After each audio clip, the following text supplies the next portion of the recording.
रहा था?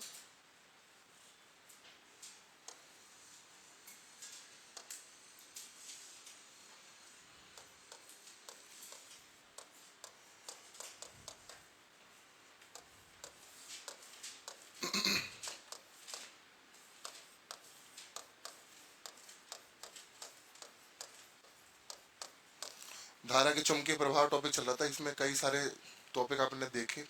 और अब आगे आपको मैं बता रहा था उस दिन ammeter versus volt meter. Ammeter और वोल्ट मीटर में बेसिक डिफरेंस अपन देख रहे थे उस दिन। वैसे अपन को इतना तो मालूम है कि अमीटर का मतलब तो होता है वो करंट को मेजर करने काम आता है, और वोल्ट मीटर जो है वो वोल्टेज को मेजर करने के काम आता है। पावर को मेजर करने के काम तो वाट मीटर आता है। पावर को जो मेजर करता है उसका नाम क्या है? Watt meter. अब इसमें एक एक करके आप डिफरेंस लिखिए, फिर आगे के और टॉपिक पढ़ाते हैं। देखो, सबसे पहले अमीटर में लिखना, शायद एक पॉइंट मैंने लिखवा भी दिया था आपको। पहला, it is a low resistance instrument, और दूसरे में इट इज अ, हाँ लेकिन आप लिख लो बेटा, पहला डिफरेंस लिखो। हिंदी मीडियम है ना आपका? अमीटर में लिखना, यह एक अल्प प्रतिरोधी उपकरण है। यह एक अल्प प्रतिरोधी उपकरण है, मतलब इसका रेजिस्टेंस बहुत कम होता है, प्रतिरोध। जबकि वोल्ट मीटर की तरफ लिखना, इट इज अ हाई, हाँ यह एक उच्च प्रतिरोधी उपकरण है। यह एक उच्च प्रतिरोधी उपकरण है। तो अनन्या, प्रशांत, दीपक, कोमल, क्या, आकाश, सोनू और प्रिया, और ये तनु, ठीक है। तो नेक्स्ट सेकंड पॉइंट लिखिए। हाँ, काम काम के पॉइंट अपन लिखेंगे इसमें। Second point, it is connected, हाँ it is always connected in series. English medium वाले हाथ खड़े करना। It is always connected in series. 3 बच्चे हैं। हाँ, अमीटर हमेशा सीरीज में कनेक्ट होता है। It is always connected in series, यह सदैव श्रेणी क्रम में जुड़ता है। यह सदैव श्रेणी क्रम में जुड़ता है। दूसरे वाले में लिखना, but it is always connected in parallel. But it is always connected in parallel, लेकिन यह सदैव समांतर क्रम में जुड़ता है। जबकि यह सदैव समांतर क्रम में जुड़ता है। लिखना next, third point, resistance of an ideal ammeter, resistance of an ideal ammeter is always zero. एक आदर्श अमीटर का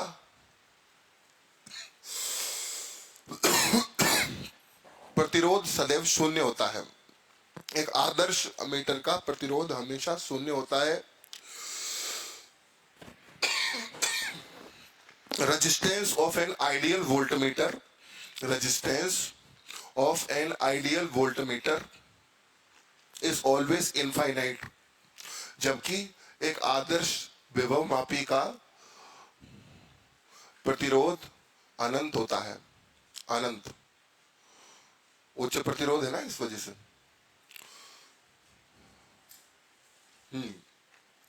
नेक्स्ट पॉइंट लिखना इसी से रिलेटेड, उसमें लिखना सीरीज में, उसमें अमीटर वाले में, its resistance is always less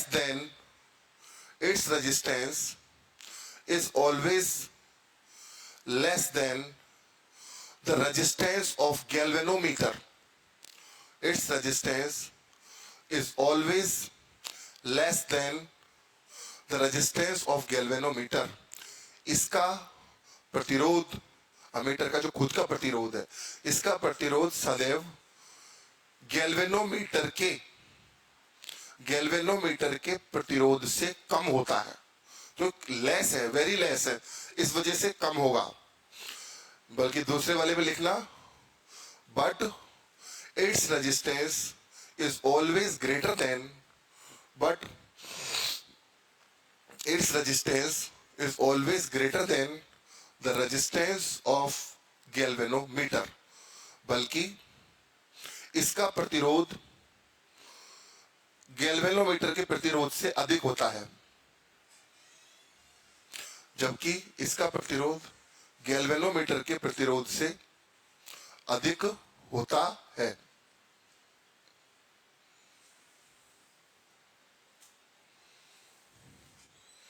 हाँ बेटा जी, इसमें जितने मुझे काम के लिखवाने थे मैंने लिखवा दिया आपको, और इसके अलावा मुझे कुछ और इसमें इंपॉर्टेंट लगता नहीं है।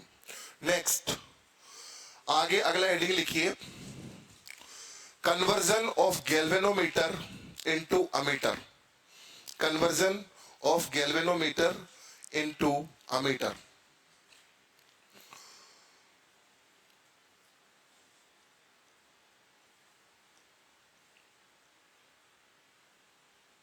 गैल्वेनोमीटर का अमीटर में परिवर्तन, गैल्वेनोमीटर का अमीटर में परिवर्तन किसको चेंज कर रहे हैं हम? गैल्वेनोमीटर को। तो इसमें ये बीच में गैल्वेनोमीटर लगा हुआ है, ये इसका खुद का एक रेजिस्टेंस है, जबकि नीचे इसके शंटिंग में अपन को एक रेजिस्टेंस और ऐड करना है, वो मैं भी लिखवाऊंगा। और इस प्रकार से इसका पूरा सर्किट बनेगा। इसके अंदर जो करंट जारी है उसका नाम रहेगा IG।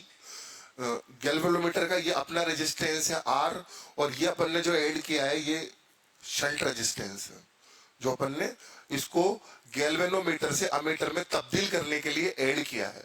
ध्यान रहे, जब भी अपन अमीटर को गैल्वेनोमीटर में चेंज करेंगे तो अपन को रेजिस्टेंस पैरेलल में लगाना पड़ेगा, शंट रेजिस्टेंस। लेकिन दूसरे वाले को अगर अपन कन्वर्ट करेंगे तो उसमें रेजिस्टेंस किसमें लगेगा? सीरीज में। इसमें किसमें लगेगा? पैरेलल में। ठीक है, दोबारा सुन ले। जब भी अपन गैल्वेनोमीटर को किसमें चेंज कर रहे हैं? अमीटर में।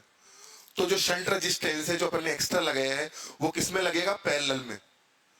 किसके? गैल्वेनोमीटर के। गैल्वेनोमीटर के किसमें लगेगा? पैरेलल में।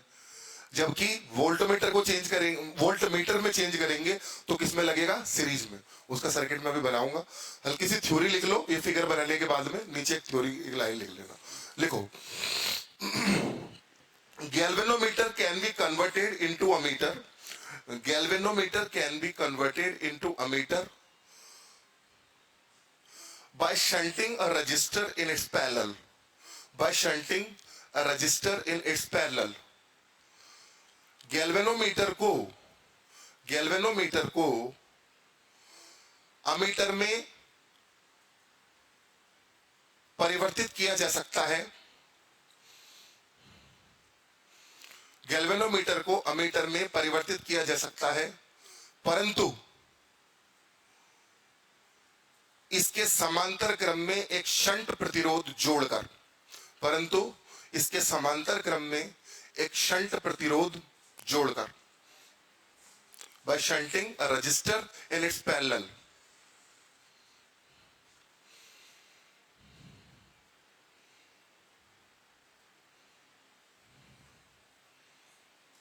हाँ बेटा, एक इंपॉर्टेंट लाइन लिखना, उससे एक फार्मूला तैयार होगा। सेकंड लाइन में लिखना, potential difference across galvanometer, potential difference across the galvanometer and shunt resistance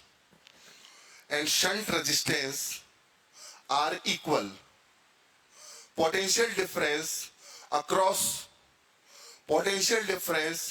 across the galvanometer and shunt resistance are equal. Galvanometer तथा शंट प्रतिरोध गैल्वेनोमीटर तथा शंट प्रतिरोध के ऊपर कार्यरत विभवांतर समान होते हैं, के ऊपर कार्यरत विभवांतर समान होते हैं। अब विभवांतर यानी पोटेंशियल डिफरेंस निकालना तो बेटा आप जानते हैं। जब मैंने आपको किरचॉफ का मेश रूल पढ़ाया था, लूप रूल, तो उसमें मैंने ऐसे कई सारे सर्किट सॉल्व करवाए थे आपसे, और प्लस आप ओम के लॉ से जानते हैं that V equal to I R. ये फार्मूला आपने पढ़ा है अच्छे से कि V इक्वल टू क्या होता है, आई आर। अब सबसे पहले अपन किसका विभवांतर निकाल रहे हैं, LHS में किसका आएगा, गैल्वेनोमीटर का, बल्कि RHS में किसका आएगा, शंट रजिस्टर का। सही समझे आप? तो देखो लिखते हैं, आपसे पूछ के लिखता हूं, आप बिल्कुल बताएंगे, देखिएगा। हाँ बेटा जी, सबसे पहले अनल तुम ट्राई करो, क्योंकि तुमको मैंने वो डेरिवेशन भी, सर्किट भी सोल्व करवाए थे। ये आर जो आपको दिखाई दे रहा है ना, ये किसका है, गैल्वेनोमीटर का रेजिस्टेंस है ये, ठीक है। और इसमें फ्लो होने वाली करंट कौन सी है, IG। तो अब मुझे बताइए, इसके ऊपर जो पोटेंशियल डिफरेंस काम करेगा V, इसके लिए पर्सनली, इसके लिए, तो उसका वैल्यू क्या होगा, इस फार्मूले को फॉलो करते हुए, IR को फॉलो करते हुए, वेरी गुड, क्या होगा, IG dot R equal to, हाँ अब आप बताना, शंट रजिस्टर वाले के लिए क्या हो जाएगा, बिल्कुल बिल्कुल सही बोले आप ना। देखो यहां से जो ये सर्किट पूरा वहीं से शुरू हो रहा था, तो यहां से जो करंट जा रही थी वो क्या थी, ठीक है, और इसमें से नहीं, सॉरी, यहां से जो करंट आ रही थी वो क्या थी, I। आगे कितनी करंट निकल गई, IG। तो जो नीचे इस तक करंट पहुंच रही है उसका नाम क्या हो गया, I माइनस IG। ऐसा मैंने आपको बताया था उस सर्किट के अंदर, एक ब्रांच में कितनी करंट निकल गई, IG निकल गई, तो नीचे वाले के लिए कितनी करंट बची, I माइनस IG। तो इक्वल टू में I minus IG dot S। अब आपको इसमें फाइनली क्या निकालना होता है, बताओ आप, शंट रेजिस्टेंस निकालना होता है। तो शंट रेजिस्टेंस निकालना इसमें ज्यादा मुश्किल काम है नहीं, S equal to IGR upon,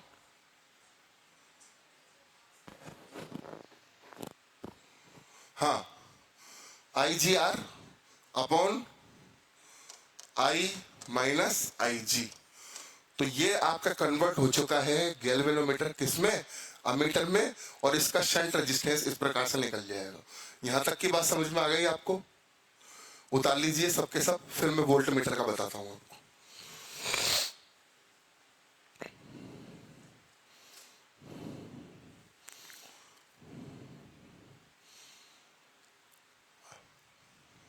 इसमें एक छोटी सी चीज और मैं आपको क्लियर कर दूं, वैसे अपन ने को गलत नहीं किया है, लेकिन मान लो आप इस रेजिस्टेंस को अलग से दर्शाना नहीं चाहते, आप कह रहे हो कि मेरे गैल्वेनोमीटर के अंदर ही रेजिस्टेंस छुपा हुआ है, आप इसको बाहर शो नहीं करना चाहते, तो मत करो। उस कंडीशन में आपको आर की जगह क्या लिखना पड़ेगा, G। अपन ऐसा सवाल कर चुके हैं, अपन ने व्हीटस्टोन ब्रिज में भी किया है ऐसा काम, और व्हीटस्टोन ब्रिज में भी किया है, मीटर ब्रिज में भी किया है। तो उधर G अपने आप में एक रेजिस्टेंस हो जाता है। आई बस, अपन ने व्हीटस्टोन ब्रिज में किया तो सही है, ऐसे 4 रेजिस्टेंस थे चारों कोनों पर, और बीच में वो गैल्वेनोमीटर जा रहा था। तो उधर अपन ने गैल्वेनोमीटर को, G को अपने आप में क्या माना था, रेजिस्टेंस। तो यहां पर अगर R की जगह G आ जाए तो भी कोई बड़ी बात नहीं है। R अभी इसके पर्सनल रेजिस्टेंस को बता रहे हैं, इसको अपन नहीं लिखेंगे तो इसकी जगह G भी आ सकता है। आगे आपको बात समझ में, यहां तक क्लियर है ना? नेक्स्ट दूसरा अपन देख रहे हैं आपका कि conversion of galvanometer into voltmeter, galvanometer का विभव मापी में परिवर्तन।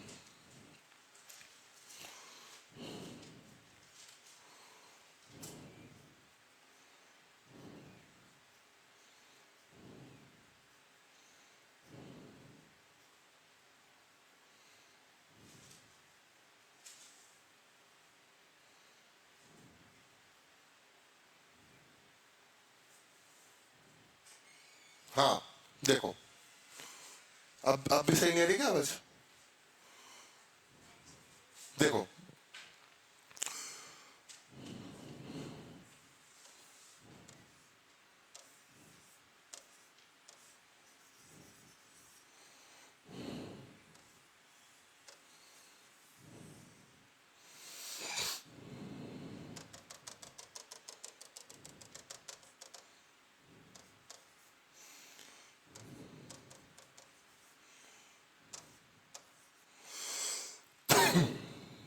इस प्रकार से सर्किट बनेगा। इसमें सिर्फ ये सीरीज वाला ही शामिल होगा।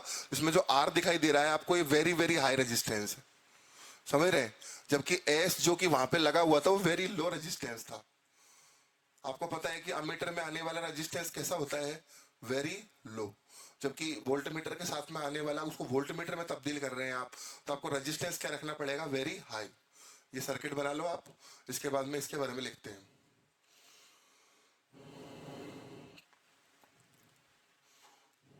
इसमें एक ही करंट जाने वाली है, कोई शंटिंग नहीं हुई है।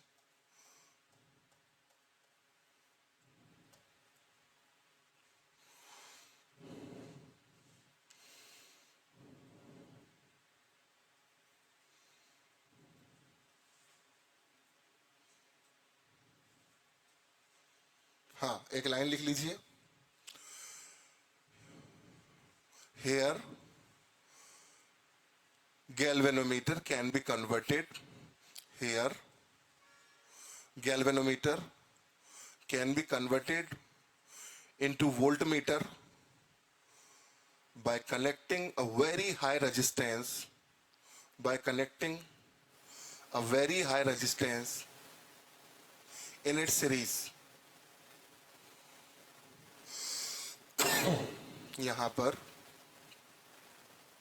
गैल्वेनोमीटर को लगा के कॉमा लिख दो। एक बहुत उच्च प्रतिरोध श्रेणी क्रम में जोड़कर, एक बहुत उच्च प्रतिरोध श्रेणी क्रम में जोड़कर फिर कॉमा लगा देना। विभव मापी में परिवर्तित किया जा सकता है। ठीक है, अब देखो, आपको ये V निकालना है। इस बार क्या निकालना है आपको? V। तो V निकालोगे आप, तो इन दोनों, भाई ये टोटल सप्लाई हो गई एक तरीके से, ये मान के चलो। तो ये टोटल सप्लाई से कितना वोल्टेज होगा? जितना इन दोनों को मिला होगा उसका टोटल होने वाला है, समझ रहे हैं? तो इसके ऊपर कितना पोटेंशियल डिफरेंस है और इसके ऊपर कितना पोटेंशियल डिफरेंस है अपन पता लगाते हैं। तो इसके ऊपर जो पोटेंशियल डिफरेंस है उसका नाम है IG.G। आई बात समझ में? भाई करंट कितनी आ रही है इसमें? IG, और इधर क्या आ रहा है? G। तो IG.G प्लस इसमें IG.R। तो कॉमन क्या आ रहा है दोनों में? IG। तो IG प्लस R इस तरीके से अपने पास में आया। और अपन को, जैसे अपन ने उधर शंट रजिस्टर निकाला था, इधर अपन क्या निकालेंगे? ये R निकालेंगे ना। उधर अपन ने जो अपन कनेक्ट करते हैं ना वो निकालते हैं। इधर अपन ने कनेक्ट किया था पैरेलल में S शंट रजिस्टर, तो अपन ने किसकी वैल्यू निकाली थी? S की। इस बार अपन ने कनेक्ट किया है R, तो अपन किसकी वैल्यू निकालेंगे? R की। तो देखो यहां तक समझ में आया कि नहीं आया? एक बार मुझे बताओ। कोई तनु बेटा कोई दिक्कत? अब देखो ये निकालना तो बहुत आसान है। देखियो ये IG को अपॉन में ले जाना इसके, तो अपने पास में क्या आ गया? G plus R equal to V upon IG। और अपन को क्या निकालना है? R निकालना है। तो R equal to V upon IG minus G। ये आपके निकल के आ जाएगा। कोई दिक्कत? पहले तो इसको डिवाइड में ले गए, फिर अपन को R निकालना था तो G को दूसरी तरफ ले आए, तो G क्या हो गया? माइनस हो गया। तो ये ऐसे कन्वर्ट हो जाएगा, इसका फार्मूला निकल के आ जाएगा। उतार लो उसको, फिर आगे बढ़ लो।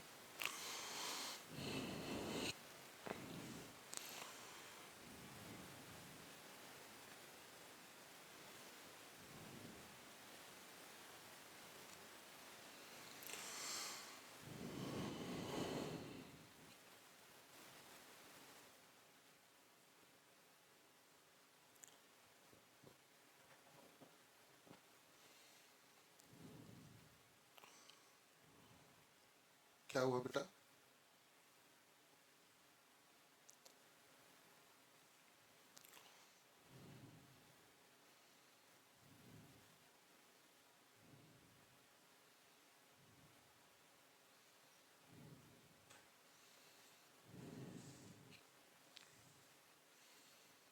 अब मैं टॉपिक कैसे ले रहा हूँ कैसे नहीं ले रहा वो मेरी सोच समझ है।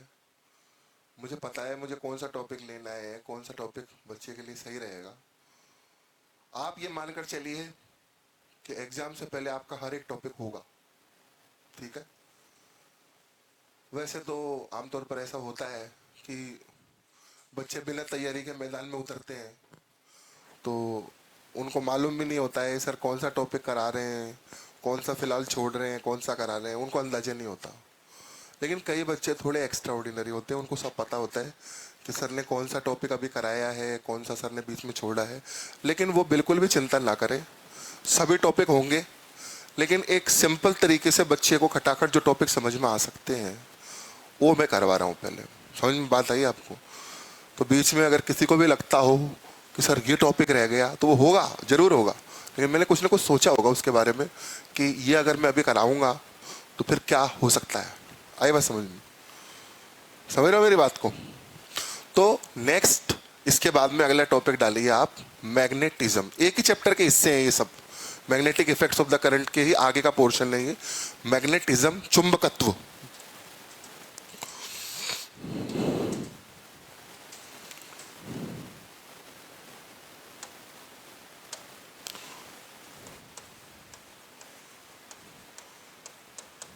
इसमें कई सारी इंटरेस्टिंग बातें आपको जानने को मिलेगी।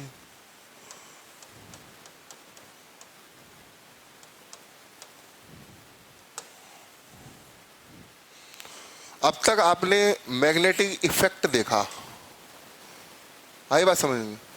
अब क्या देखने वाले हैं आप? चुंबकत्व। जैसे वो क्या कहते हैं, मतलब कोई सा भी अपन एग्जाम्पल ले लेते हैं, मान लो मिठाई। तो मिठाई का गुण क्या हो गया? मीठा। बच्चा, बच्चे का गुण क्या हो गया? बचपन। जैसे कैरी, कैरी का गुण क्या हो गया? खट्टा। आया बात समझ में? ऐसे ही चुंबक, मैग्नेट, मैग्नेट का गुण क्या हो गया? मैग्नेटिज्म। लेकिन यहां पर आपको सबसे पहले समझना पड़ेगा कि मैग्नेट होता क्या है, मैग्नेट कौन कौन से टाइप के होते हैं, परमानेंट मैग्नेट कौन सा होता है, इलेक्ट्रोमैग्नेट कौन सा होता है। फिर आप पढ़ेंगे प्रॉपर्टीज ऑफ द मैग्नेट, और उसमें ये चुंबकत्व, इसके गुण, ये सब चीजें अपने आप क्लियर हो जाएगी। मतलब मैंने एक ऐसा सेक्शन शुरू किया है जो कि थ्योरेटिकल है, और उस थ्योरेटिकल सेक्शन में कई सारे थ्योरेटिकल क्वेश्चन फंसने की आशंका है, और वो आते हैं हर साल। जैसे कौन सा डाई मैग्नेटिक है, कौन सा पैरामैग्नेटिक है, अनुचुंबकीय कौन सा है, प्रतिचुंबकीय कौन सा है। आई बात समझ में? तो इस प्रकार के कई सारे, जैसे दंड चुंबक, बार मैग्नेट, कई सारे ऐसे क्वेश्चंस आपके आ सकते हैं। तो सबसे पहले तो चुंबकत्व की परिभाषा लिखनी है अपन को, और उसके बाद में फिर इसकी और चीजें अपन समझते हैं। लिखिएगा, magnetism. Phenomena of attracting, phenomena of attracting magnetic materials like as nickel, cobalt, iron, etc.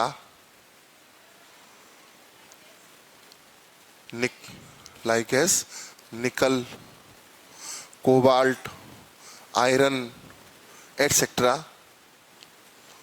is known as magnetism. चुंबकीय पदार्थों जैसे, चुंबकीय पदार्थों जैसे निकल, कोबाल्ट, लोह, निकल, कोबाल्ट, लोह इत्यादि को आकर्षित करने का गुणधर्म, इत्यादि को आकर्षित करने का गुणधर्म ही चुंबकत्व कहलाता है। इसमें कौन सी नई बात लिख दी अपन ने, कौन सी बड़ी बात लिख दी? जब छोटे थे चुंबक देखते थे।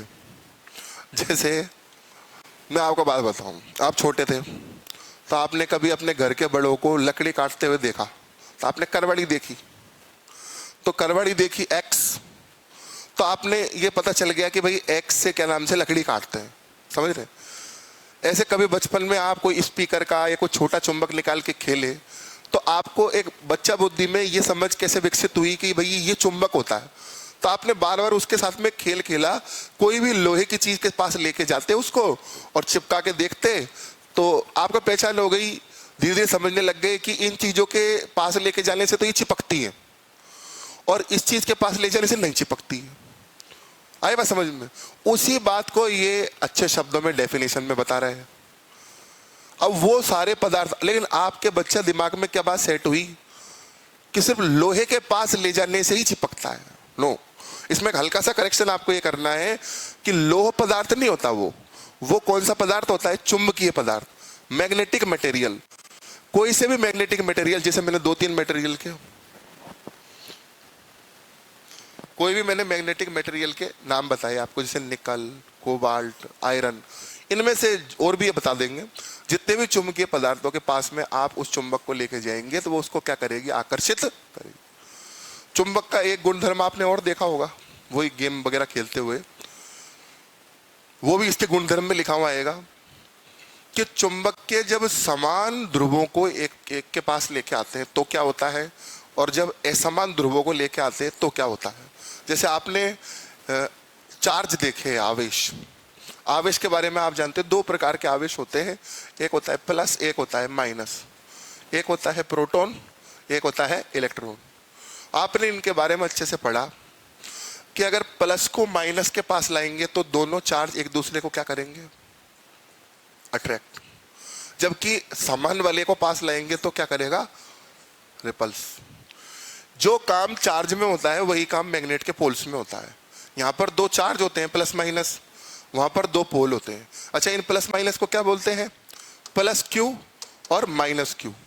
और इसके पूरे अपन ने कैरेक्टरिस्टिक पढ़े। कैरेक्टरिस्टिक पढ़ने के अलावा अपन ने इसके आधार पर कूलाम लॉ पढ़ा। आई बात समझ में? सेम टू सेम वो सब चीजें इसमें आने वाली है। इसमें 2 पोल आ गए आपके, नॉर्थ और साउथ, और 2 पोल अगर समान होंगे तो एक दूसरे को धक्का मारेंगे, दूर करेंगे, और असमान होंगे तो एक दूसरे को क्या करेंगे? अट्रैक्ट करने का काम करेंगे। और इसी प्रकार के कई सारे गुणधर्म जो होते हैं चुंबक में, उसको अगर ऐसे लटका दिया जाए मुक्त अवस्था में तो फिर वो क्या स्थिति दिखाएगा? समान ध्रुवों को लाएंगे तो क्या करेगा? असमान ध्रुवों को लाएंगे तो क्या करेगा? तो इसी प्रकार की कई सारी चीजें अपन इसके अंदर देखने वाले हैं। हाँ बोलो।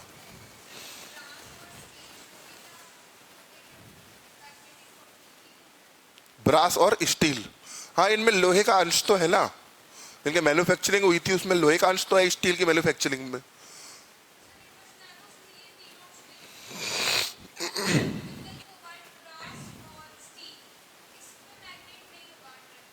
क्या क्या ऑप्शन आया था बेटा? हाँ, निकल, कोबाल्ट, ब्रास से 4 आए थे, उसमें कोई एक नहीं होगा।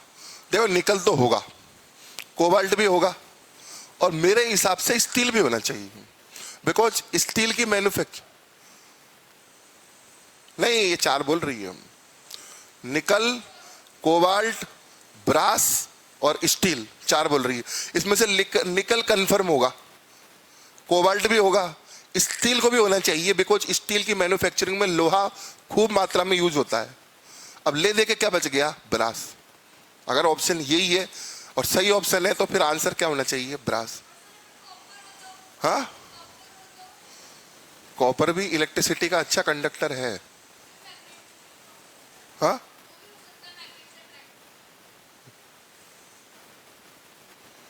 इसमें क्या, मैं तुम्हें 3 बताऊंगा, डायमेटिक, डायमैग्नेटिक, फेरोमैग्नेटिक। तो इसमें कोई तो बहुत ही मतलब फोर्सफुली अट्रैक्ट हो जाता है प्रबल तरीके से, कई दुर्बल चुंबकीय गुण रखते हैं तो उनमें फीबल गुण रहता है। आए बच्चे का क्या है, एक चीज रहती है कि टॉपिक आने से पहले वो सब कुछ जान लेना चाहता है। हाँ हाँ, अभी सब कुछ आने वाला है, आप चिंता मत करो, एक एक लिखवाऊंगा आपको। जितने भी एग्जाम्पल है ना, 3 कैटेगरी, जो फेरो और जो मतलब डाई पैरा सब में लिखवाऊंगा एक एक करके। इसका एक क्वेश्चन गलत नहीं होगा, मैं कह रहा हूं ये थ्योरी पढ़ने के बाद में, बस पढ़ जाना एक बार ढंग से। देखो नेक्स्ट, मैग्नेटिज्म की डेफिनेशन आपने लिख ली। नेक्स्ट मैग्नेट की, मैग्नेट चुंबक, the body possessing that property is called a magnet। वो निकाय जो उपरोक्त गुणधर्म धारण करते हैं, वह निकाय जो उपरोक्त गुणधर्म रखते हैं या धारण करते हैं, चुंबक कहलाते हैं। कौन सा गुणधर्म? चुंबकीय पदार्थों को आकर्षित करने का गुणधर्म।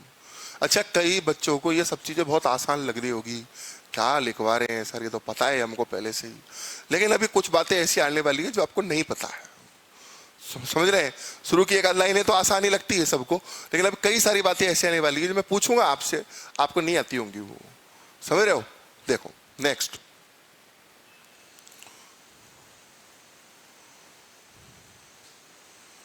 Magnetic pole. नेक्स्ट डेफिनेशन लिखो आप, चुंबकीय ध्रुव। मैग्नेटिक पोल,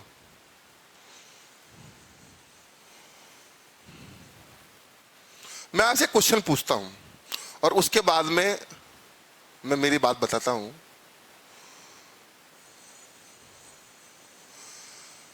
क्या लगता है आपको, चुंबक का जो सबसे आखिरी हिस्सा होता है, क्या उसी को पोल बोलते हैं क्या?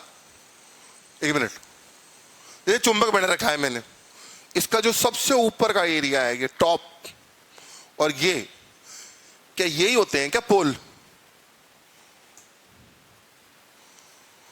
कितने लोग इस बात से सहमत हैं कि सर मैग्नेट के सबसे ऊपर के नीचे का जो सिरा होता है वो पोल होता है? सर कितने लोग इस बात से सहमत हैं? हाथ खड़ा करो।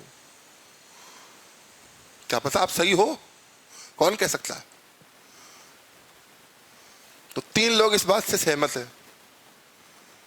अच्छा, और कौन लोग इस बात से सहमत नहीं है? उनका कहना है कि सर ऐसा नहीं है, कुछ और है। हाँ, कौन कौन है फिर बचे हुए? तुम हो?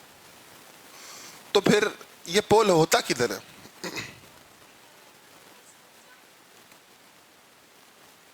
हाँ, बोल तो सही रही है, क्या गलत तो नहीं बोल रही? तो लिखो, magnetic poles are the point, magnetic poles are the points near the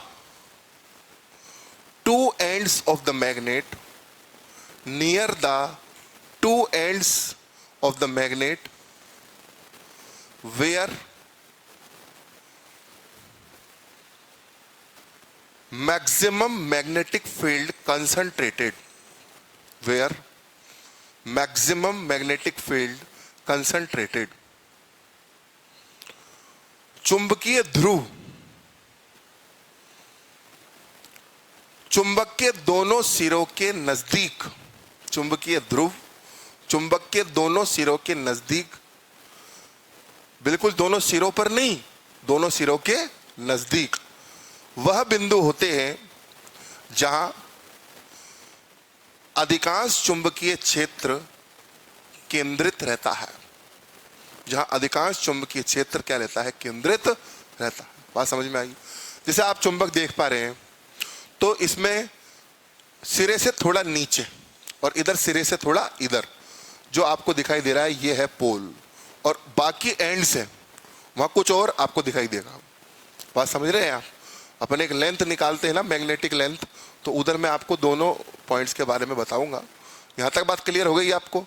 हाँ, इंग्लिश में नहीं लिखा, देखो हंसने में बिजी थी ये तो। मैग्नेटिक, क्या बात है, तेरे को देख देख के हंस रही है। अच्छा, magnetic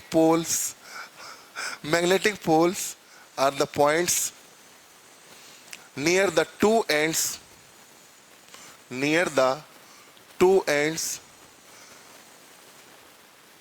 of the magnet where maximum magnetic field concentrated.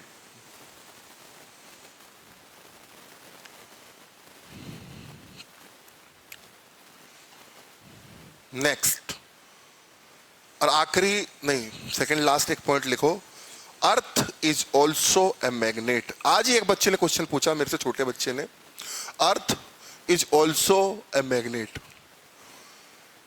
वैसे तो मैं बड़ी क्लासों में पढ़ाता हूँ, लेकिन अचानक से आज एक छोटी क्लास में जाना हो गया क्योंकि डेमो पीरियड चल रहा है टीचर्स का। तो सडनली, अब बड़ी क्लासों में तो डेमो चल रही थी अलग अलग टीचरों के, तो फिर छोटी क्लास में जाना हो गया। तो उनको साइंस पढ़ा रहे थे, तो अचानक से एक बच्चे ने इंटरेस्टिंग क्वेश्चन पूछा कि सर, सुनने में ऐसे आता है कि हमारी अर्थ में भी अंदर कहीं ना कहीं मैग्नेट छिपा हुआ है। सर, बच्चे का क्वेश्चन बिल्कुल उसी के अंदाज में बता रहा हूं और वो यहाँ फिट बैठता है कि सर, हमने ऐसे सुना, बच्चे आजकल के बच्चे बहुत क्यूरियस हो गए हैं, मान लो अब 7th का बच्चा होगा, कि सर हमने सुना है कि इस अर्थ के अंदर मैग्नेट होता है और वो मैग्नेट हम सबको खींच के रखता है और इसी वजह से सर हम कहीं नहीं जाते। कितना भोला सा उसका क्वेश्चन। फिर अपन तो ये पढ़ते रहते हैं सब चीजें, अपन ने तो कैपेसिटेंस वाले चैप्टर में भी देखा है, जब अपन ने कैपेसिटेंस निकाली थी तो अपन ने अर्थ को एक मैग्नेट मान के उसकी कैपेसिटेंस निकाली थी। आई बात समझ में? एक कैपेसिटर मान के भी निकाली थी। देखो, मैंने उस बच्चे को क्लियर किया कि बेटा अर्थ के अंदर छिपा हुआ नहीं रहता, अर्थ अपने आप में एक मैग्नेट है। जो लाइन अपन ने अभी भी लिखी ना कि earth is also a magnet, पृथ्वी भी अपने आप में एक चुंबक होता है, नेचुरल चुंबक है ये। और इसके भी 2 पोल है और ये पोल सिरों से थोड़े नीचे हैं, सिरों से थोड़े से नीचे। साउथ तो सिरे से थोड़ा ऊपर है और नॉर्थ सिरे से थोड़ा नीचे है, जिसको अपन नॉर्थ पोल और साउथ पोल कहते हैं, जिसमें साल भर बर्फ जमी रहती है ना, वो। और उसका दूसरा क्वेश्चन भी छिपा हुआ था अंदर, वो कह रहा था कि ये चुंबक जो होता है ये सर हमको खींच के रखता है। अपन लोहे के हैं क्या तो चुंबक अपन को खींच के रखेगा? अपन मैग्नेटिक मटेरियल के हैं क्या? अपन तो कार्बन के हैं, अपन को तो जलाया जा सकता है। अपन तो कार्बन के, अपन को दफनाया जा सकता है। अपन लोहे के थोड़ी है, लोहे को जला के दिखाया कोई? आए बात समझ में? अपन किसके हैं? कार्बन के। तो बच्चे के प्रश्न का आंसर तो आपके पास है, वो तो भोला बच्चा, उसको तो मालूम नहीं है। अपन को खींच के रखने के पीछे मैग्नेटिज्म नहीं है, अपन को खींच के रखने के पीछे ग्रेविटेशन है। और उस ग्रेविटेशन को ये बच्चा गलती से क्या समझ बैठा है? मैग्नेटिज्म।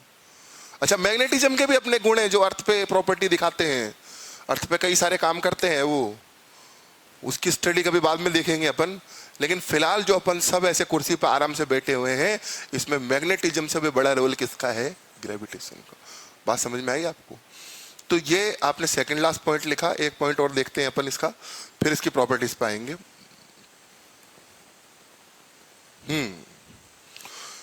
लिखना, द रीजन, नेक्स्ट पॉइंट लिखेंगे आप, ये डेफिनेशन एरिया ही चल रहा है पूरा, फिर प्रॉपर्टीज पाऊंगा मैं। The region around a magnet, the reason around a magnet, the reason around a magnet where it exert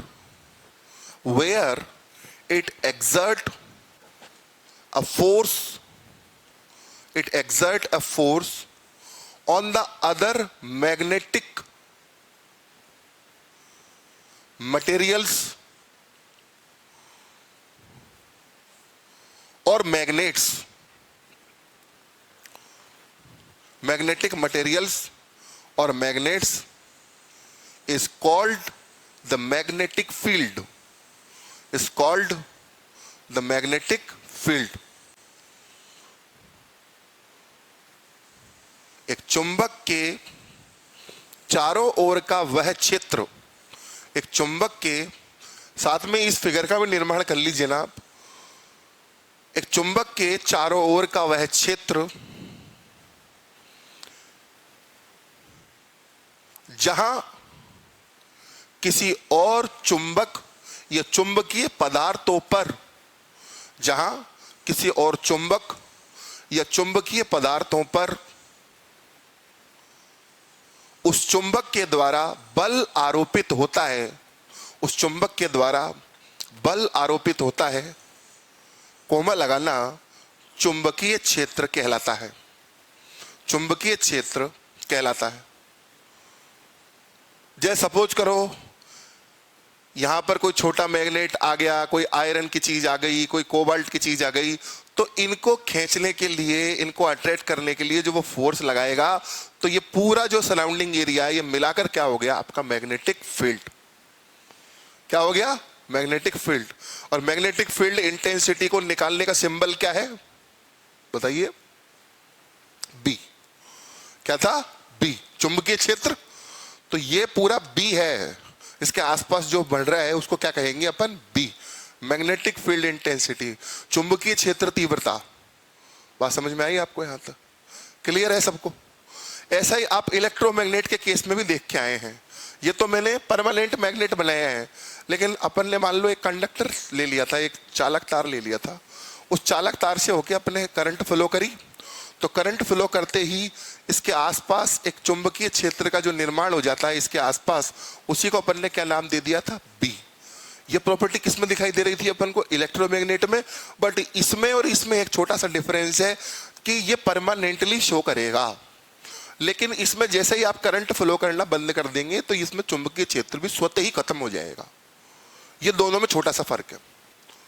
इसमें परमानेंटली चुंबकीय क्षेत्र लगेगा आसपास, लेकिन इसमें जब तक लगेगा जब तक कि करंट फ्लो होती रहेगी। जब तक इसमें करंट फ्लो होती रहेगी ये भी चुंबकीय पदार्थों को अपनी तरफ आकर्षित करेगा, क्योंकि एक आर्टिफिशियल मैग्नेट बन चुका है। लेकिन करंट को बंद करते ही ये सबको दूर फेंक देगा, बिकॉज ये चुंबक से अब नॉन चुंबक की तरफ बढ़ चुका है। बात समझ में आ गई यहां पे आपको। नेक्स्ट अगला हेडिंग लिखिए, प्रॉपर्टीज ऑफ द मैग्नेट, चुंबक के गुणधर्म।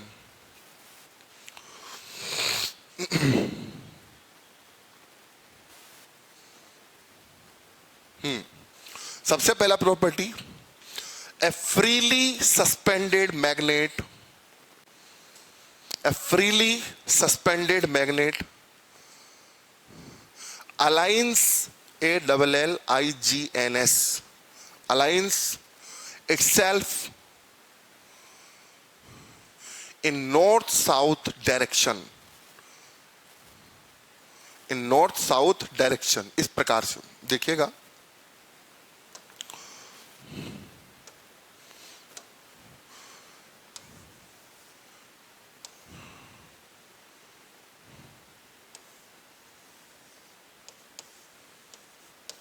ऐसे अगर आप एक चुंबक को लटका देते हैं नीचे धागे के सहारे, किसी भी चीज के सहारे, तो आप जरूर देखना कि ये अपने आप को एनएस डायरेक्शन में लाने की कोशिश करेगा। हालांकि धागे से टका हुआ है क्योंकि, तो धागा इसको पूरा वैसे आने नहीं देगा, लेकिन आप फिर भी देखना ये काफी हद तक इस स्थिति में आ जाएगा कि इसका नॉर्थ पोर्शन ऊपर रहेगा, साउथ नीचे चला जाएगा। ये तो इसकी प्रॉपर्टी हो गई। हिंदी में नहीं लिखवाया शायद मैंने, लिखो, एक मुक्त अवस्था में लटका हुआ चुंबक, एक मुक्त अवस्था में लटका हुआ चुंबक स्वयं को उत्तर दक्षिण दिशा में स्थापित करने का प्रयास करता है, स्वयं को उत्तर दक्षिण दिशा में स्थापित करने का प्रयास करता है। ये तो लाइन हो गई, लेकिन मैं आपसे इसके पीछे का रीजन पूछना चाहता हूं एज ए फिजिक्स स्टूडेंट। मैं खुद भी स्टूडेंट हूं फिजिक्स का और आप भी हो फिलहाल।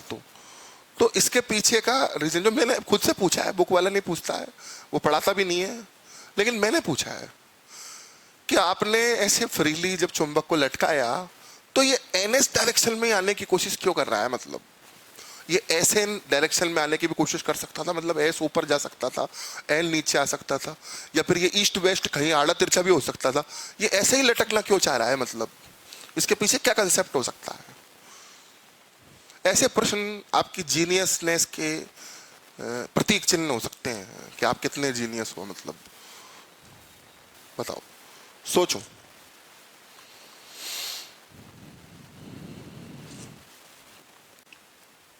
इसके आगे की प्रॉपर्टी तो आसान है, वो तो अपन लिख लेंगे, अंडरस्टूड है, लेकिन इसके पीछे का क्या रीजन हो सकता है? सोचो।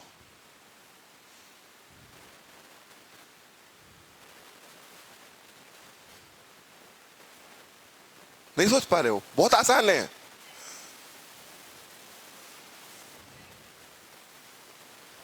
क्या बोल रही है बेटा?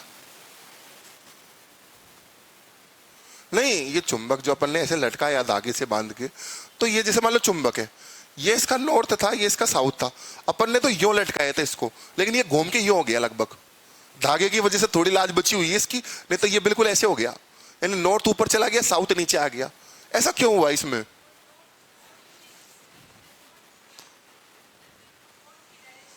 हाँ, वो नॉर्थ नॉर्थ की तरफ ही क्यों गया? मतलब वो ऐसे उल्टा भी तो हो सकता था ना भाई, यो अपन ने लटकाया था यो, तो यो जाने की जगह यो भी जा सकता था वो।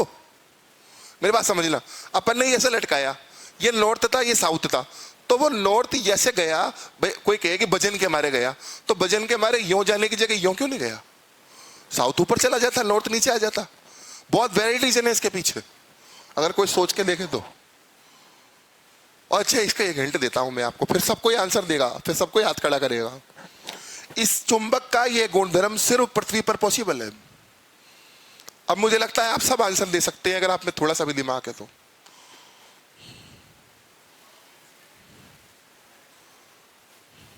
तुम तो पता नहीं कहां कहां जा रहे हो, माउंटेन पे भी जा रहे हो।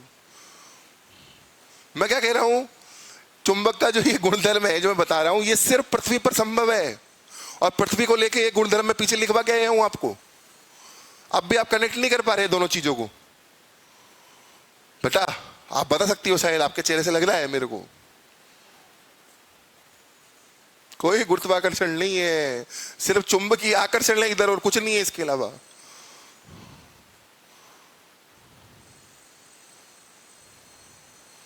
देख लो, अब भी मौका है, आसान आपके सामने बिल्कुल आंसर रखा है तैयार, बताना चाहो तो आप।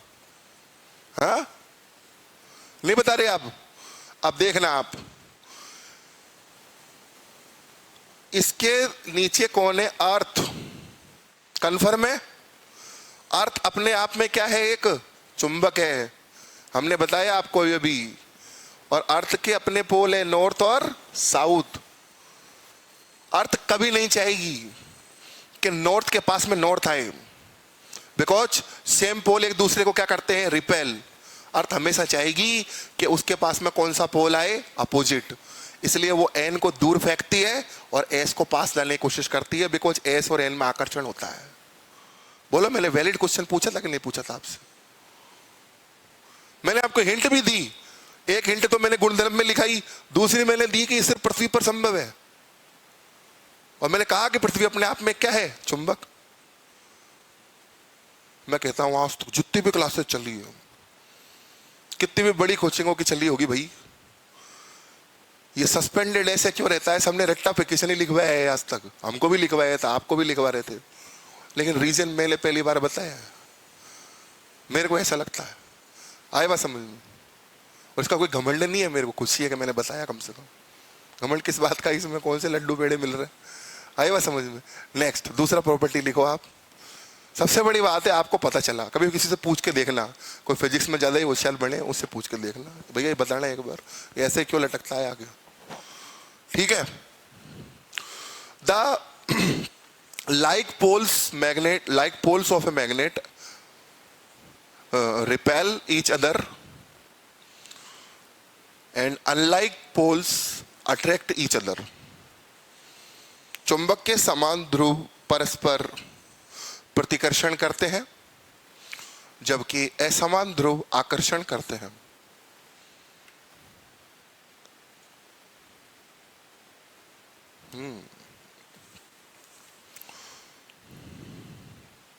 Next, third property.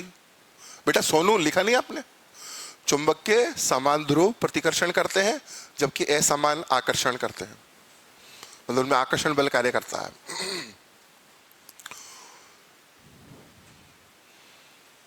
Magnet always exist in the pairs. बहुत काम का पॉइंट है, इस पर क्वेश्चन आ सकता है स्टेटमेंट में। Magnet always exist in the pairs. It cannot be separated. It cannot be separated.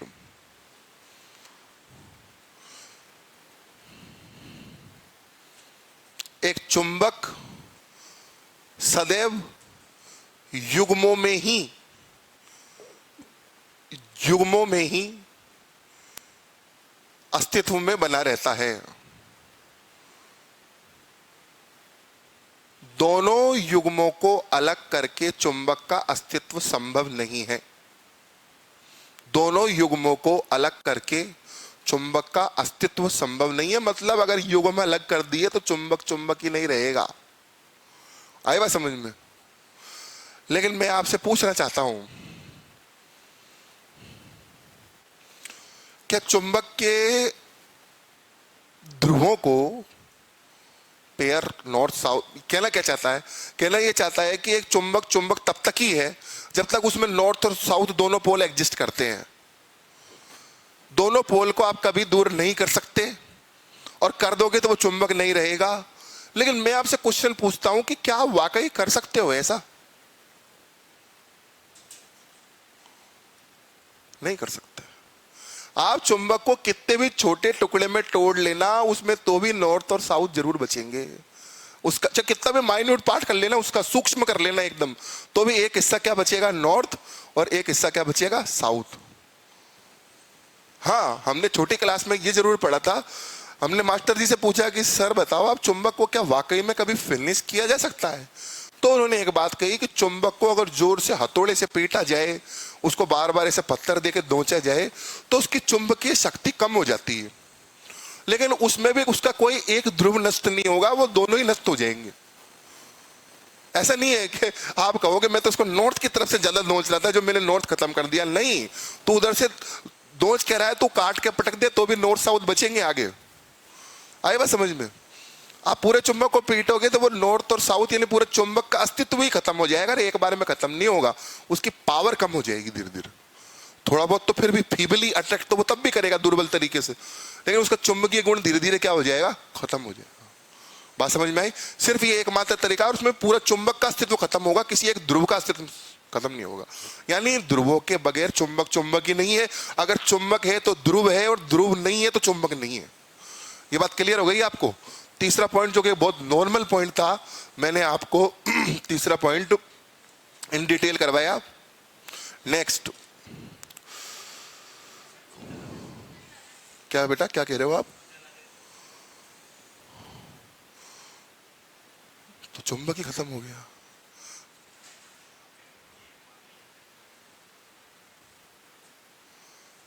तो चुंबक को देखना तो चाहता है ना तू?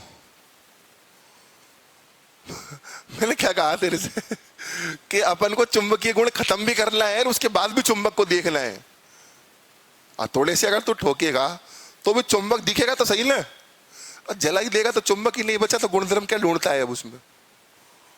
जब तूने जला ही दिया उसको, वैसे तो उसका जलना थोड़ा मुश्किल काम है। जब इंसान को जलाते हैं, जब उसके दांत और नाखून नहीं जलते, उनका ही अस्थि विसर्जन करना पड़ता है। तो चुंबक और लोहे को जलाना इतना आसान काम वैसे है नहीं। लेकिन फिर भी मान ले कि तूने बहुत मशक्कत करके, आजकल ऐसी ऐसी मशीनें आ रही है, ऐसी ऐसी फर्नेस भट्टी आ रही है जिसमें आप कहो जो चीज जला दो, पिघला दे, चल जला है नहीं, इतना गर्म कर दिया कि टेम्परेचर ज्यादा करके पिघलू दिया, चल, लेकिन उसमें तो चुंबक ही खत्म हो गया। आप गुणधर्म क्या देखेगा? आई बात समझ में? नेक्स्ट, ऐसे खुरापाती प्रश्न आने लग गए तेरे दिमाग में आजकल, संगत का असर है। ये आगे देखो। Next, a magnet can induce, हाँ, a magnet can induce magnetism. A magnet can induce magnetism in other magnetic substances. A magnet can induce magnetism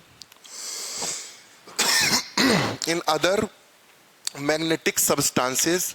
एक चुंबक दूसरे चुंबकीय पदार्थों में, एक चुंबक दूसरे चुंबकीय पदार्थों में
A magnet can induce magnetism in other magnetic substances.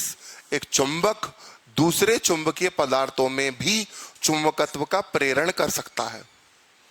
आई बात समझ में? हाँ, प्रेरण कर सकता है। बताता हूं कैसे, मजेदार तरीके से बताता हूं, सुनना तू। देख, नई स्लाइड ले लेते हैं, उस पर बताते हैं तरीके से। जैसे चुंबक की बात तो कर ही लेंगे, खैर उसमें क्या है, वो तो कर ही रहे हैं अपन, लेकिन थोड़ी आम दुनियादारी की बात भी कर लेते हैं, फिर वहां से तुझे समझ में आएगा बात। जैसे एक लड़का पहले गांव से आया, गांव में रहता था, तो वहां पर संस्कारी था, अपने माँ बाप के कहने में ही चलता था, और मतलब उनकी बात ही मानता था, और बाहरी दुनियादारी से उसे कोई मतलब नहीं था। कहने का मतलब समझ रहे हो आप? अब मेरे को सब कुछ बोलना जरूरी नहीं है, मतलब अपने घर जाना, तरीके से रहना, पढ़ाई करना, इन चीज़ों से मतलब था उसको। गांव में 10वीं 12वीं तक पढ़ा था जब तक, लेकिन शहर में जाते ही उसे हवा लग गई। समझना मेरी बात को? यानी कि एक चुंबक दूसरे चुंबक के संपर्क में आ गया भाई। एक चुंबक शहर में पढ़ने के लिए आया और उसको दूसरे कई तरीके के चुंबक चिपके और उन्होंने उसको आकर्षित किया। सभी चुंबक अलग अलग प्रकार के थे। तो कहते हैं ना, जैसी संगत वैसी रंगत। अब अच्छे लोगों के ग्रुप में बैठेगा उठेगा, तो तुम कहो तो शहर में जाके ऑफिसर बन के निकले गांधी जी की तरह। लेकिन अगर बुरे लोगों की संगत में चला गया तो लोगों को बाइकों पर ही घुमाता रहेगा, पापा से बाइक खरीद लेगा, पैसे लेके पेट्रोल भरवाता रहेगा, नौकरी कभी लगेगी नहीं और सारी उम्र बाइकों पे घुमाते हुए हो जाएगी सबको। है बस। तो जो वहां के चुंबक थे, जो शहर में बिगड़े हुए थे ऑलरेडी, उन्होंने एक गांव से जो चुंबक आया उसको भी बिगाड़ दिया आखिर। और उसको भी जब घर वालों के पास गया नए वेशभूषा के साथ में, तो घर वाले पहचान नहीं पाए एक बार तो कि हमारा ही बेटा है क्या। आई बात समझ में? ऐसे ही एक चुंबक ये था, इसके पास में जो भी चुंबकीय गुण था, इसके बगल में एक छोटा चुंबक आया, तो इसके पास तो ज्यादा चुंबकीय क्षमता है, जबकि इसके पास में क्या है, कम है क्या नहीं? जैसे एक बाइक जो है उसमें कोई खराबी हो जाती है अंदर, तो पिकअप उसको खींच के ले जाती है ना, टो करके। आए बात समझ में? ऐसे ही इसकी क्षमता तो दुर्बल है, फीबल है, लेकिन इसकी तो प्रबल है, स्ट्रॉन्ग पावर है इसकी। तो ये इसके अंदर अगर इससे कनेक्ट हो गया तो धीरे धीरे इसको भी मजबूत कर देगा। इसको क्या कर देगा? चार्ज कर देगा। जैसे सेल तो छोटा सा था, सेल की ऊर्जा तो तुरंत खत्म हो गई, लेकिन मेन सप्लाई से कनेक्ट कर दिया तो चार्ज होकर दोबारा इसने स्पीकर चलाने का काम कर दिया। बात समझ में आई आपको? यानी प्रेरण हो गया ना इसके अंदर। प्रेरण मतलब कि एक को देख के जब दूसरा बदले, या एक के प्रभाव में जब दूसरा बदले, तब तक ही प्रेरण होता है। जैसे अपन ने इलेक्ट्रोमैग्नेट देखा, इलेक्ट्रोमैग्नेट में भी प्रेरण हो रहा है, लेकिन उसमें किसका प्रेरण हो रहा है? करंट का। जब तक करंट उसके पास रहेगी तब तक वो उसके प्रभाव में चुंबकत्व शो करेगा, लेकिन जैसे ही करंट उससे दूर चली गई तो वो हताश होकर गिर जाएगा और चुंबकत्व शो करना क्या कर देगा? बंद कर देगा। कई बच्चे आपने ऐसे देखे होंगे, कोई और के लिए पढ़ाना उनके बस की बात नहीं है, लेकिन उनका कोई खासम खास होता है, एक कोई टीचर भी हो सकता है, कोई उनका पेरेंट्स भी हो सकता है, वो उसको प्रेम से ट्रीट करता है।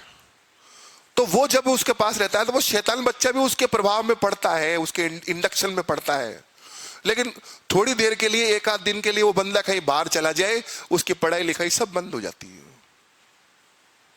आई बात समझ में? तो स्मॉल मैग्नेट की पावर कम है, लेकिन स्ट्रॉन्ग मैग्नेट के संपर्क में आने पर इसमें से मैग्नेटिज्म का इंडक्शन हो सकता है इसके अंदर, और उसके दम पर एक टेम्पररी टाइम पीरियड के लिए इसका भी मैग्नेटिक पावर बढ़ सकता है। वो तब तक ही बढ़ेगा जब तक ये इसके संपर्क में रहेगा, परमानेंट नहीं बढ़ा सकता। आई बात समझ में? थोड़ी देर के लिए इस पावरफुल मैग्नेट को इससे दूर हटा लो, इसकी वो शक्ति रह जाएगी, लेकिन जब तक इसके कांटेक्ट में रहेगा तो ये इसको अपनी पावर दे सकता है। इसको ये शक्ति दे के भेजी है फिजिक्स ने, भगवान ने नहीं कहूंगा, किसने दे के भेजी है? फिजिक्स ने। कि ये इसको पावर दे सकता है, इसमें पावर ट्रांसफर कर सकता है, पावर का इंडक्शन कर सकता है। छोटा वाला नहीं कर सकता, कौन कर सकता है? बड़ा। बात समझ में आई आपको? नेक्स्ट लास्ट पॉइंट, जो आपको पता है पहले से, लास्ट पॉइंट मत लिखो उसको, क्योंकि आखिरी पॉइंट यही है, इट अट्रैक्ट्स मैग्नेटिक सबस्टांसेस, और ये आपको पता है।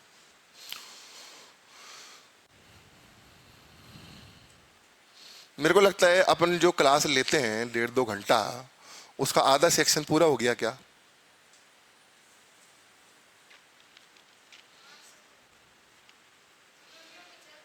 पंद्रह मिनट बचे हैं ना, तो अब कुछ न्यूमेरिकल कर लिए जाए, है ना। अपन ने पिछले चैप्टर के एक आध टॉपिक देखे, इसके एक आध देख लिए, अब आगे देख लेंगे कल की क्लास में, और अब थोड़ा न्यूमेरिकल वगैरह हो जाए कुछ। सही है कि नहीं बात? तो उसके करवा दूं फिर किरचॉफ लॉ के? हाँ, तो तुम एक आध बच्चों ने तो किए हैं उसके, और तुमको भी ढंग से क्लियर हुए हैं कि नहीं हुए पता नहीं, है ना। नयों के लिए तो नए ही है। पहले तो एक न्यूमेरिकल समझा देता हूं मैं, और उसके बाद में फिर करवा लेता हूं एक आध, देखना।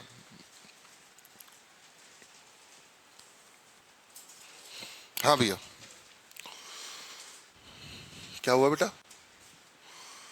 इसमें बैकग्राउंड का किधर है?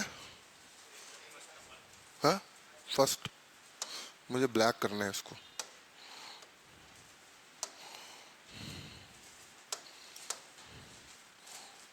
हाँ,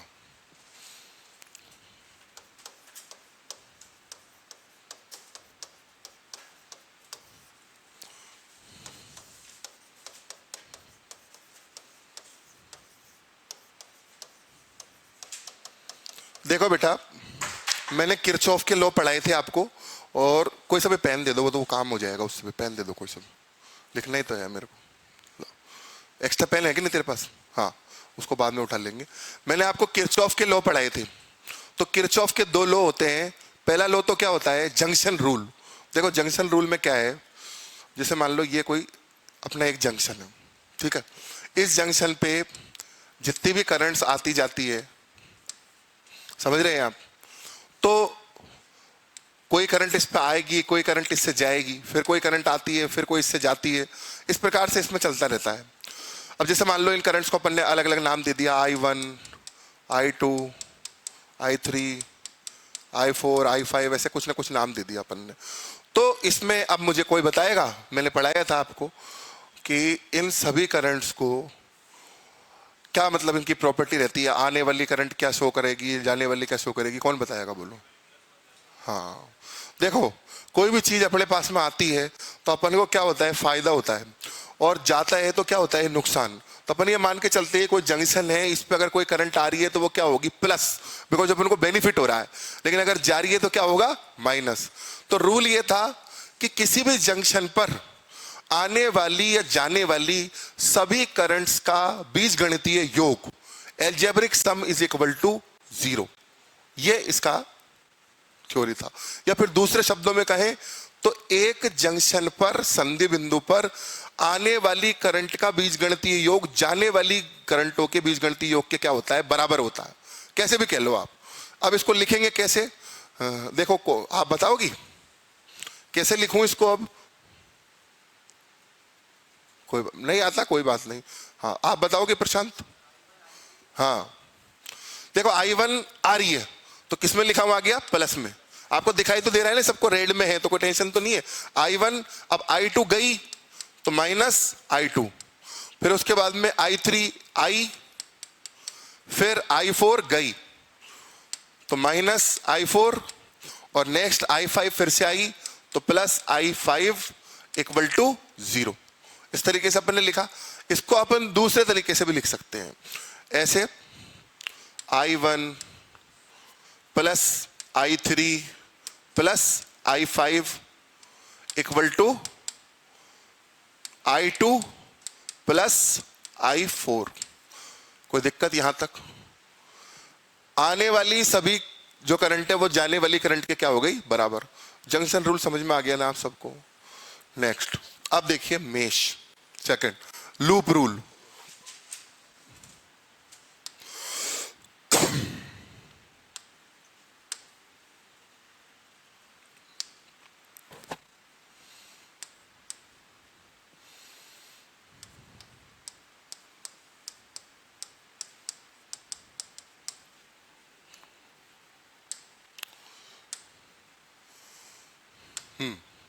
लूप रूल। लूप रूल में क्या होगा, कोई भी जैसे लूप बना हुआ है आपका, उसमें कुछ रजिस्टर्स भी लगे हुए हैं आपके, और इस तरीके से वोल्टेज सोर्स भी लग रहे हैं, रेजिस्टेंस भी लग रहा है। एक वोल्टेज सोर्स चलो इधर भी लगा देते हैं अपन, बैटरी जिसको अपन कहते हैं, प्लस माइनस ऐसे लिख लो, चाहे बैटरी की तरह लगा दो उसको, है ना। इधर जैसे इसका प्लस है, इधर माइनस है, इधर प्लस है, माइनस है, ऐसे बैटरी बनी हुई है बीच में। देखो 3 प्रतिरोध हो गए ये, R1, R2, R3, ऐसे 3 रेजिस्टेंस हो गए। अब देखिए इस बैटरी का नाम ऐसे हो गया, चलो ये बैटरी हो गई आपकी E1, इस बैटरी का नाम क्या हो गया E2, और इनमें जाने वाली करंट्स जो है इस तरीके से ले लो आपके देखो ये इधर से करंट आ रही है, तो इस करंट का नाम क्या हो गया बेटा I1, है ना। अब I1 करंट इधर आई, अब नीचे इसके पास में कितनी करंट चली गई, इसके पास में सपोज करो इसके पास में कितनी करंट चली गई आपके I2, तो अब नीचे वाले के पास में कितनी बची, बिल्कुल बिल्कुल सही कह रही हो, क्या बचेगा बेटा I1 माइनस I2। ठीक है, तीनों की करंट डिसाइड हो गई। अब इसमें क्या करते हैं अपन, पेन का साइज इससे बढ़ेगा,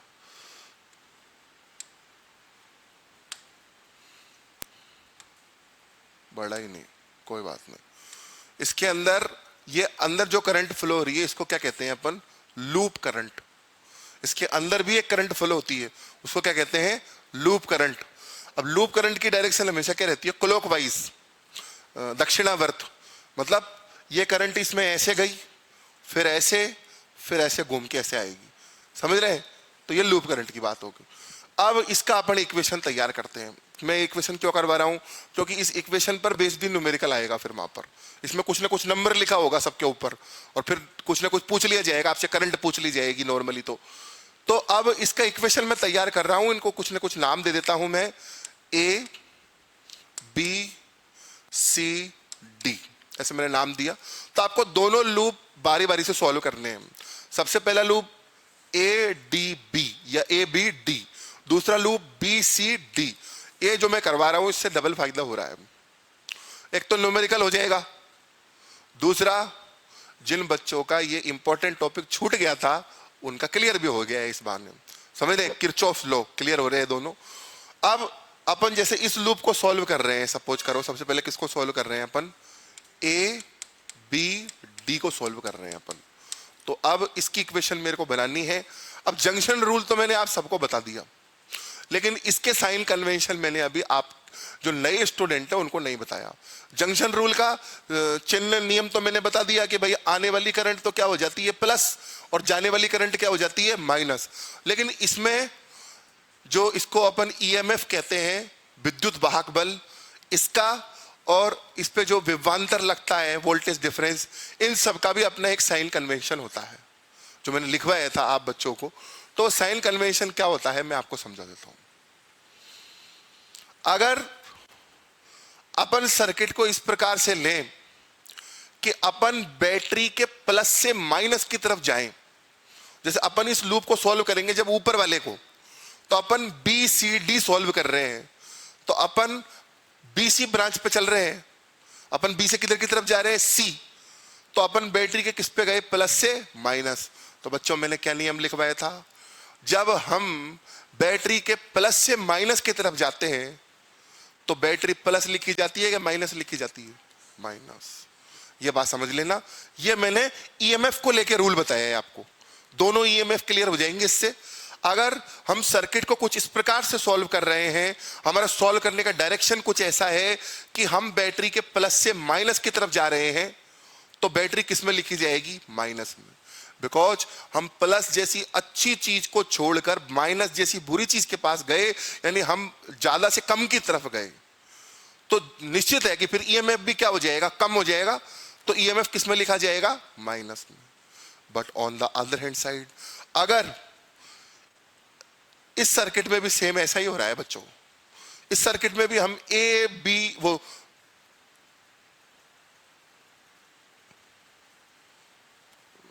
नहीं नहीं नहीं नहीं नहीं, पर ऐसा ही हो जाएगा। अगर मैं बी डी ए सॉल्व करूंगा तब भी ऐसा ही होगा। नहीं, अगर मैं बी डी ए सॉल्व करूंगा तो ऐसा नहीं होगा। लेकिन अगर मैं ए डी बी सॉल्व करता हूं तो ऐसा हो जाएगा ऊपर वाले की तरफ। अगर मैंने क्या सॉल्व किया, बी डी ए, तो जब मैं डी ए ब्रांच पे आऊंगा तो मैं ईएमएफ के किधर जाऊंगा, माइनस से प्लस। और अगर मैं माइनस से प्लस गया तो बैटरी किस में लिखी जाएगी, प्लस में, बिकॉज हम कम से किधर की तरफ जा रहे हैं, ज्यादा की तरफ, तो प्लस में आ जाएगा। ईएमएफ बड़ी बात क्लियर हो गई सबको। ईएमएफ का साइन कन्वेंशन क्लियर कर दिया मैंने, जो नए बच्चे हैं उनको भी। अब किसका कर रहा हूं, वोल्टेज डिफरेंस का, जो कि रेजिस्टेंस के ऊपर अप्लाई होगा, विभवांतर। अब सबसे पहली बात तो यह है कि वोल्टेज डिफरेंस जो इन पे हम निकालते हैं, जैसे ये लाइन है, इस पे इसका वी निकलेगा, इधर इसके लिए इसका पर्सनल वी निकलेगा, इसके लिए इसका पर्सनल वी निकलेगा। और मैं ओम्स लॉ से आपको बता चुका हूं कि V इक्वल टू क्या होता है, IR। ये आपको अच्छे से क्लियर है। यानी इसके लिए जब आप V निकालेंगे तो मैं प्रिया से पूछना चाहता हूं, प्रिया, इसके लिए जब V निकालूंगा तो इस फॉर्मूला से मैं क्या वैल्यू लिखूंगा बेटा?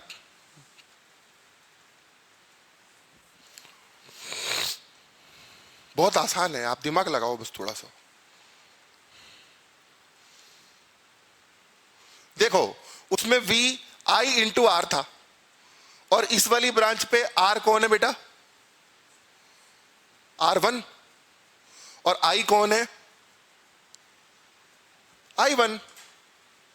इस पे, इस ब्रांच पे फ्लो होने वाली करंट कौन सी है, I1, और उसका रेस्पेक्टिव रेजिस्टेंस कौन सा है, R1। तो बन तो गया। यानी इसका V अपन कैसे लिखेंगे, I1 डॉट R1। बेटा ये बात क्लियर हुई कि नहीं हुई, पहले तो सब बताओ मेरे को कि वोल्टेज डिफरेंस को कैसे लिखा जाता है, कैसे उसको प्राप्त किया जाता है।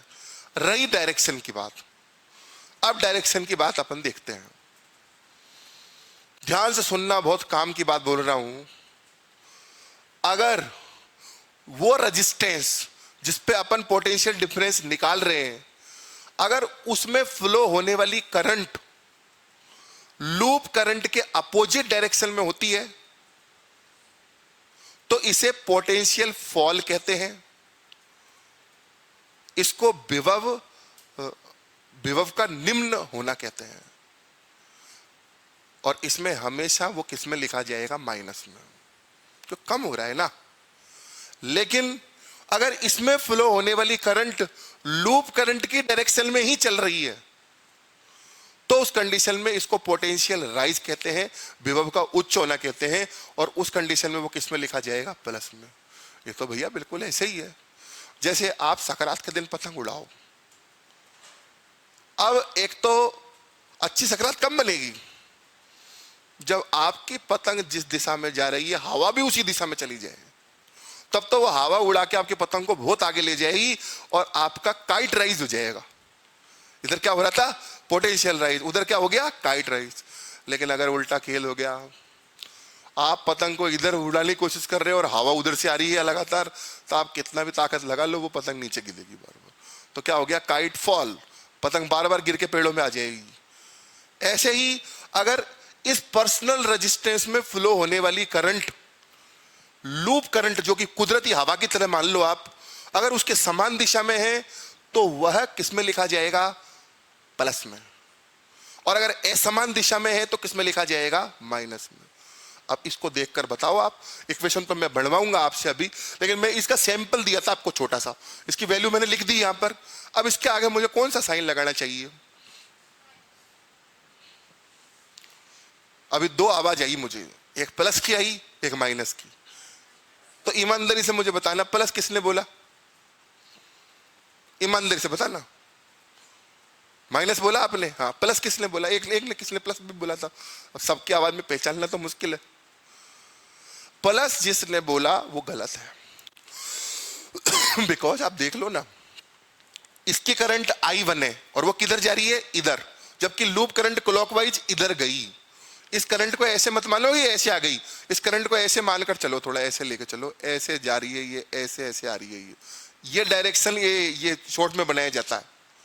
मतलब ये इधर गई, इधर से इधर आई, इधर से फिर उधर गई, यानी लूप करंट जा रही है इधर, उसकी करंट किधर आ रही है इधर, अपोजिट काम हो गया तो किस में आएगा, माइनस में, बिकॉज पोटेंशियल फॉल हो गया, राइज नहीं हुआ। बट और कोई सर्किट उठा के देख लेते हैं एक बार। जैसे ये सर्किट है बेटा, इस पर जब मैं आऊंगा BDA पर आऊंगा, तो BDA के अंदर R2 के ऊपर आने वाला पोटेंशियल डिफरेंस प्लस का लिखा जाएगा। क्यों लिखा जाएगा? क्योंकि इस पे आने वाली करंट I2 भी इधर जा रही है और लूप करंट भी इधर ही तो जा रही है। लूप करंट जैसे घूम के बनी है वो ऐसे ही तो आने वाली है, तो लूप करंट भी इधर आ रही है और R2 में बहने वाली करंट भी इधर आ रही है, तो पोटेंशियल राइज हो गया। और पोटेंशियल राइज होने की वजह से किस में लिखा जाएगा, प्लस में। ये मैंने लूप रूल के बेसिक सिखाए हैं आपको, साइन कन्वेंशन सिखाए हैं। अब इक्वेशन बनाना बहुत आसान है आपके लिए। बैटरी के लिए बता दिया मैंने आपको, पोटेंशियल फॉल के, पोटेंशियल डिफरेंस के लिए बता दिया। अब मुझे जल्दी जल्दी से आप इक्वेशन बताते जाइए, जिससे पूछता हूं वो। अब मैं कोशिश यही करूंगा कि मैं पुराने बच्चों से बाद में पूछूं, तो उनसे मैं कई न्यूमेरिकल सॉल्व करवा चुका हूं, नए बच्चों को मौका दूं। तो बताना सोनू, आपसे शुरुआत करता हूं मैं। अगर मैं लूप सॉल्व कर रहा हूं बेटा ABD, कौन सा लूप लिखा है मैंने, ABD, तो ABD में सबसे पहले AB ब्रांच पे आया, बट AB ब्रांच पे तो कुछ भी नहीं है, तो इसमें कोई मतलब नहीं है। फिर मैं सीधा किस पे आया, BD पर, तो BD पर सिर्फ ले दे के एक रेजिस्टेंस दिखाई दे रहा है R2। मुझे क्या लिखना चाहिए और क्या साइन लगाना चाहिए बताओ मेरे को, मैं लिख दूंगा इधर।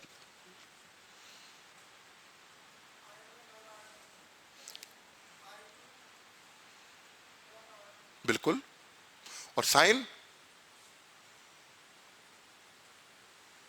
प्लस, बिकॉज उसमें करंट भी उधर जा रही है, लूप करंट भी उधर जा रही है। चलो इतनी मेहनत काम तो आई, आपको आया। I2 dot R2। नेक्स्ट, ये ब्रांच का केस सोल्व हो चुका है। अब अपन घूमकर कौन सी ब्रांच पे आ गए, DA। DA पे दो चीज है, रेजिस्टेंस है मतलब पोटेंशियल डिफरेंस भी है, और बैटरी है मतलब EMF भी है। तो अब तनु आप बताना इधर क्या लिखूं, ये R3 रेजिस्टेंस का नाम, और क्या साइन लगाऊं। और बहने वाली करंट ये है भैया, ये करंट बहेगी इस ब्रांच में, I1 minus I2।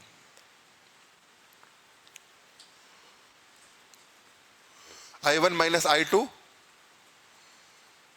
Dot R3, sign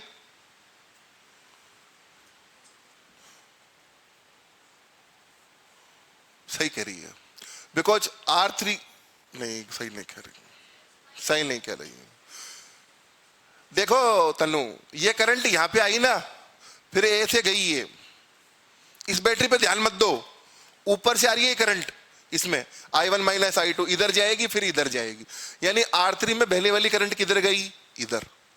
जबकि लूप करंट घूम के कैसे आ रही है, इधर। इनका तो आमना सामना हो जाएगा दोनों का, तो किस में आएगा, माइनस में। माइनस ब्रैकेट में लिखना I1 minus I2 dot R3। यहां तक क्लियर हो गया आपको?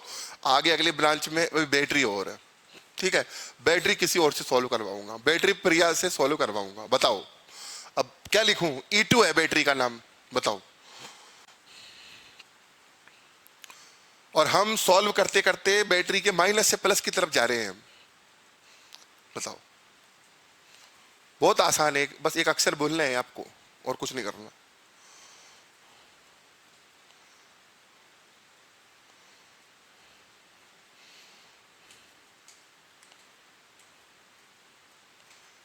बच्चे इंटेलिजेंट तो है, इसको आता है, लेकिन ये क्या हेजिटेट हो रही है थोड़ा सा, और कुछ नहीं। देखना एक दो दिनों में बताने लगेगी, ऐसी कोई बात नहीं है। हाँ चल तू बता के फ्री कर काम। हाँ प्लस का E2, पहली बात तो E2 आएगा। और प्लस का क्यों आया, क्योंकि हम सर्किट में सॉल्व कर रहे हैं DA ब्रांच पर, तो माइनस से किधर जा रहे हैं, प्लस पे। तो मैंने बताया था जब भी अपन माइनस से प्लस जाते हैं तो फिर बैटरी किस में लिखी जाती है, प्लस में। तो प्लस E2 और इक्वल टू 0, ये इक्वेशन नंबर 1 तैयार हो गया अपना। इसमें किसी को कोई डाउट नहीं। अब जो लोग बच गए उनको दूसरे राउंड में मौका देता हूं। अब लूप सॉल्व कर रहा हूं मैं BCD। कौन सा लूप सॉल्व कर रहा हूं? BCD। इसमें बचे हुए लोगों को मौका देते हैं। देखो BCD लूप जो है, BCD ऐसे चल रहे हैं अपन। हाँ, तो अब आप बताना इस बार मेरे को कि अब क्या लिखूं। नहीं बेटा, पहले तो बैटरी आ रही है ना, -E1। हाँ बेटा, सबको समझ में आ गया? प्रिया, -E1 कैसे आया? क्योंकि हम प्लस से किधर गए? माइनस। क्लियर है ना? नेक्स्ट, अब आप बताना मेरे को इसको कैसे लिखूं।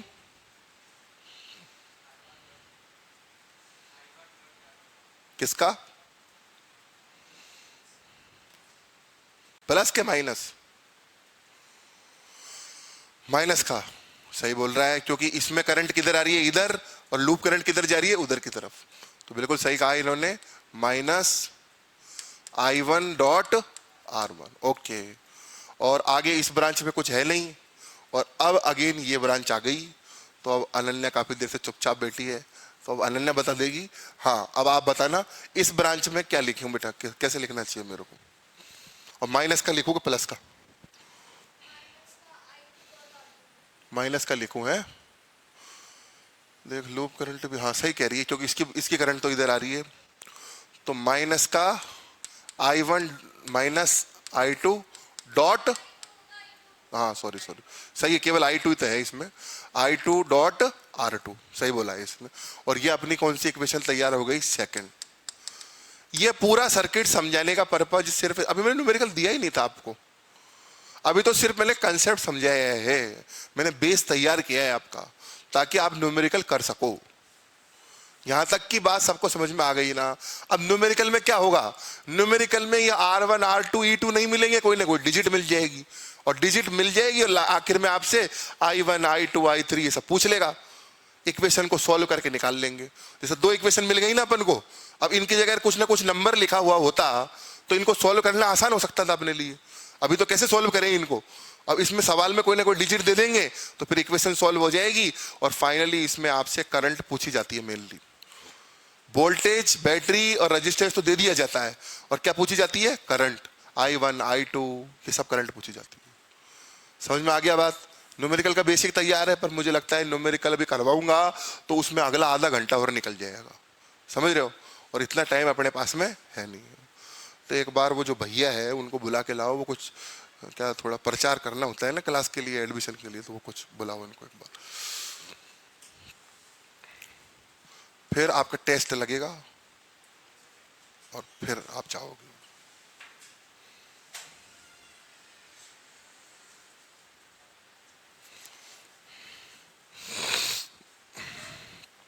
क्या बोलना है? Good morning to good evening हो रही हो तो वो कुछ बोलना भी था ना, वो प्रमोशन के लिए रिकॉर्ड करना था ना, कुछ पूछ के आओ। ले, अब तो इसकी क्या जरूरत पड़ेगी? और वो पेन ढूंढ के रख देना कहीं ना कहीं से।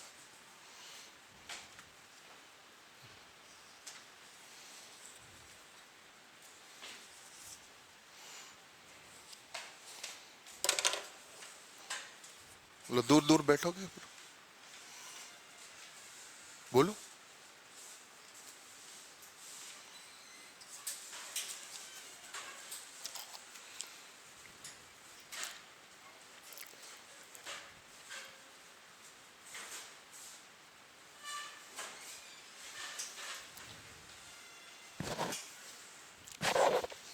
टेस्ट बांट दो पहला।